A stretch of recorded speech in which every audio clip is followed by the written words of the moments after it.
Today's question, how do I research employers and what can I use it for? Conducting effective employment research is one of the easiest ways how to stand out in today's job market because it helps you in a number of areas, including interviews. It helps you give better tailored answers to questions. It also helps you figure out which questions to ask them. It also helps you out in more casual settings, such as having a conversation with, say, maybe the receptionist, or breaking the ice at an interview, or even on the way out, or even at an informational interview. It also helps you to have better customized job applications. If you can customize your resume more effectively, it certainly speaks volumes. And finally, it can definitely help you avoid employment scams. Imagine for a second that you're doing interviews and you're interviewing two applicants for this same job. Now, applicant A starts talking about, that they can do the job and they've got certain skills, and applicant B starts talking about maybe an issue or challenge that you're experiencing and their solution on how to solve it. Which of these two is going to stand out more?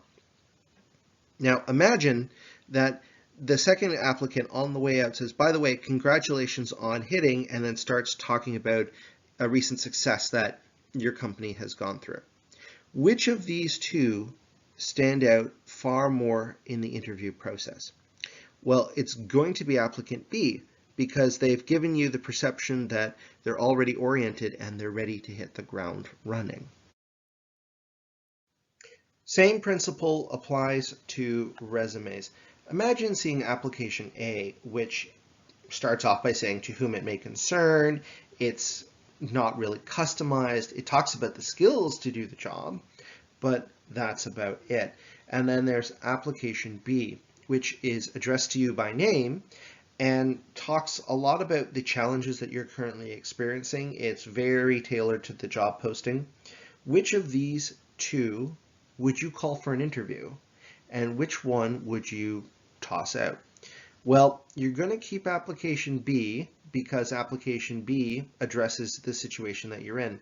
And you'd only keep application A if you really didn't have any good applicants and you needed to interview a few people.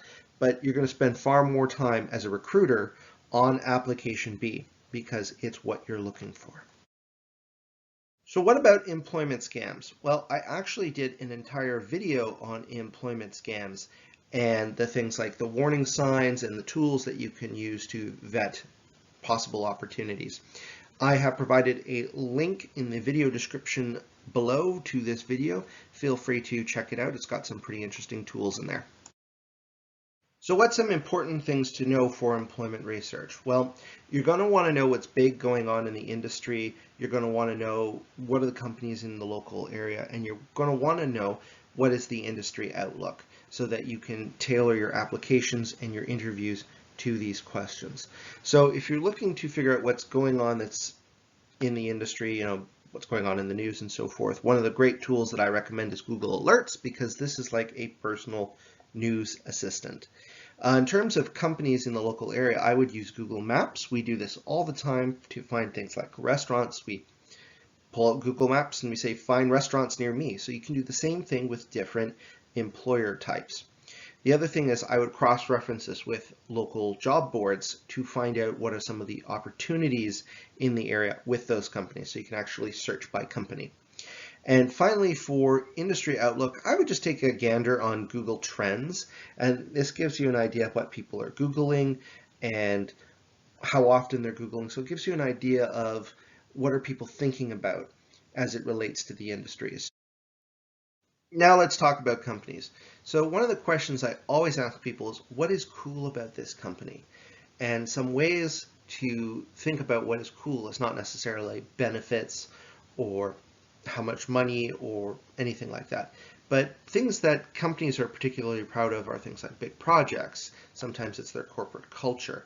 You might also look and see what's currently going on in their news. Other information that's useful is things like application information, as well as who you're addressing your application to, so the hiring manager's name. So what tools can we use to answer these questions? Well, I would go to a company's newsroom. There's often one on their website, and that will give you an idea of some of the big projects that are going on, especially if it's a bigger organization. They often have stakeholders and they need to communicate with those stakeholders. So you'll find that there will be a lot of information about companies just on their website in a section called Newsroom.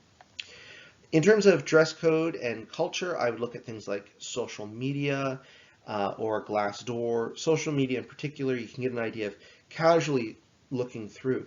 Are the people wearing jeans? Are they wearing suits and ties and so forth? And that gives you an idea of what the culture and the dress code is like. Glassdoor is very useful for figuring out company culture because people talk a little bit about what it's like to work there. And you actually have to do that in order to use their service. I recommend looking at people's reviews, particularly if they liked working for the company. Because if there are negative trends within that review, so let's say I give them 5 stars, but I say, occasionally maybe they're late on scheduling vacation or something. Chances are, if there's a champion for the company and they're giving bad news, chances are it's probably accurate. In terms of recent news, again, I'd go back to Google Alerts. It's tried, tested, and true. Application information, I'd look at their career pages. Oftentimes, employers will tell you a lot about how to tailor your resume, things that they look for, the way that their recruiter manages things, their application process. So you can get a lot of very good, useful information just from their career page.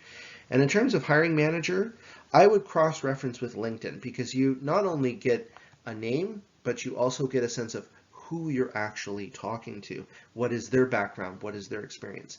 It doesn't always work. Sometimes the hiring manager is not on LinkedIn, or sometimes you get 6 or 7 people with the same title, but at the very least, it gives you an idea of who's working for their company. So what would I say is the most effective research tool? Well, hands down, it's networking, because you are getting data from a primary source. You're also getting firsthand experiences. And in addition to that, you're also getting an automatic interpretation of the data by someone who's actually there. So they know more about what's going on, and even if they can't tell you everything that's going on, they can at least give you some indication of why they believe what they believe. So a really good thing to do is to have informational interviews with people who are either doing the job or connected with people who are doing the job, or the hiring manager or the recruiter or so forth. All right, and that's today's video. My name is Jesse. I'm an employment specialist. If you're interested in learning more about strategic networking, I did an entire video on the different types of people that you can have informational interviews with. You can check that out right here and in the video description below. We'll catch you next time.